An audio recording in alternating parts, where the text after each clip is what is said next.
Hometown Radio, 1580 KGAF presents the Community Service Report. Here is Dee Blanton. Thanks very much. Hi again, everyone. Time for our community service program here on this Thursday. It is Munster Memorial Hospital Day, and very happy to have my friend Brian Roland, the CEO at MMH. How are you? Hey, I'm doing great. Happy New Year. I'm very excited to be here. Well, it's great to have you here always, because there's always just a plethora of things to talk about when it comes to health care. And let's start on a positive note and talk about maybe some of the positive things coming up this year at MMH. Well, you know, we ended 2016 on a very strong note at the hospital, really looking forward to 2017. You know, we have Dr. Crow Rodney, who is going to be coming in March. So we're preparing for her. We're working on continuing to expand care in our specialty clinic. We're up to the third cardiologist now and continue to try to fill that. We're working on a couple of grants to try to get some money for some projects that we want to do in 2017 that I think will be very beneficial to the facility and to the district. You know, in the next 3 weeks, we'll be moving home health across the street from the hospital back closer to the facility, which I think will be beneficial for everybody and have them more in the fold of what's going on there. Starting the 20th of January, right about there, we're going to be updating most of the patient rooms at the hospital. We've got some money. We're going to be going in and repainting all the rooms, redoing the floors. So the project that started a couple of years ago will be finished, so everything kind of matches as you walk through there, which will really be beneficial for the folks who come in and see all the changes that are going on there. And then we've got 4 or 5 other big projects that we're working on that we'll talk more about a little bit further down the road. All right, those are the positives. What about the challenges you're facing? Well, you know, interesting thing is, I got asked a question last week is, what do you think the most challenging thing about 2017 is going to be? And I really think the most challenging thing is just the unknown of what's going to be happening when you have a new president coming on board who has made a lot of comments about what the game plan is going to be. Not really clarification on what that plan is going to be, but that it's going to happen. So you're trying to figure out, how do you prepare for what could potentially happen. You know things are going to happen with certain things because it's 2017 with Medicare and things along those lines, but what could potentially happen? And that's just part of it. You've got then the 85th legislative group coming in that has a list as long as my arm on healthcare related bills, and what could potentially happen with some of those. It's kind of a shot in the dark. And so those are some of the key things. It's just being prepared for the unknown challenges that could possibly happen down the road. What have you heard as far as any bills or proposed legislation regarding health care here in Texas that you're kind of keeping an eye on? You know, a couple of them that really hit close to home, and it's not from a financial standpoint, but it's how you prepare for these things, is one of the big ones that is still in limbo. Is how you handle, and this is going to be kind of off situation, but remains of fetuses in a facility. Excuse me.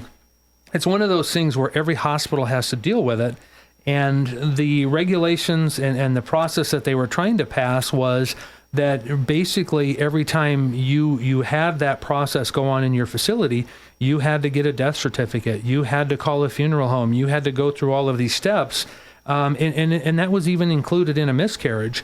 And that, for a rural facility, is a major ordeal, especially if you don't deliver babies on a daily basis. Right.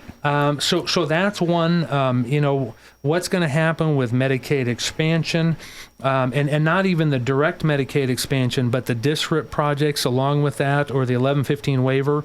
When you look at what's going to happen with the nursing home QIPP program, because those are all funding sources that basically are sitting on a table right now in front of a bunch of people, and depending on, for lack of a better term, the mood of their day could determine what happens in our facility for the next 2 or 3 years.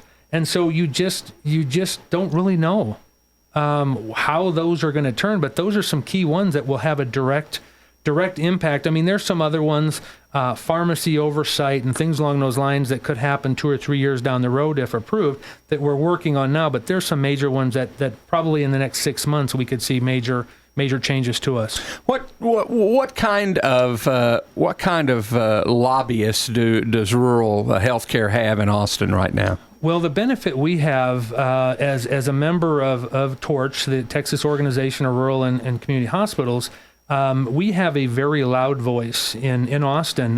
Don, who is our representative, basically is there every day talking us up, the things that we need, the challenges that we have. He is one of them. We have 2 or 3 other active voices that are there, plus us as individual CEOs. We take trips to Austin when there are things on the table that we think they need to hear directly from us. We go down there. We drive up there, over there, depending on where we are, and we look at these lawmakers straight in the eye and say, this is what you're going to do to me.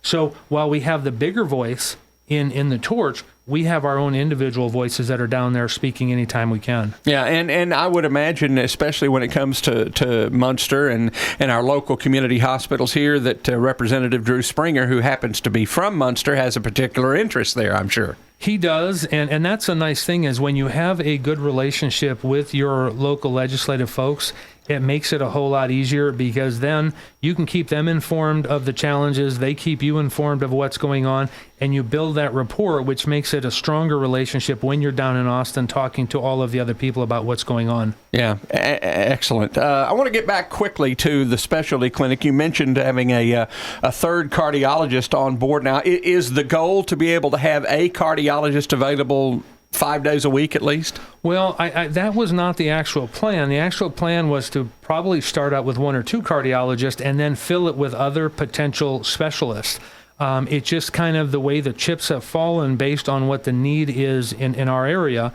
The cardiology piece has been a big piece. The next step, though, with the other 2.5 days I have left, is work on trying to get a pulmonologist. We have the pediatrician that comes up to the specialty clinic now, or excuse me, to the clinic. And so it's what is also there that actually works well with a cardiologist. So that pulmonologist is that next piece. I'm working with a couple of groups on that right now, and then potentially another specialist that is a need for our community. One of the things we're working on in 2017 is a community needs assessment to figure out what is that need for probably that 4th or especially that 5th slot out in Munster. Mm-hmm. I was in the specialty clinic the other day to see a cardiologist, and it's a very nice facility. I like what you've done with the place there, and certainly a great place to see these specialists as they come in, and hopefully in the future things will work out and we'll see more and more of those specialists coming in to Munster Memorial Hospital. Brian, out of time. Thank you so much. Safe travels. I know you're going to be out of town, so we'll talk to you again next month. Thank you very much. All right, there he is, Brian Roland. He's the CEO of Munster Memorial Hospital. That'll wrap it up for our program today here on Hometown Radio 1580 KGAF.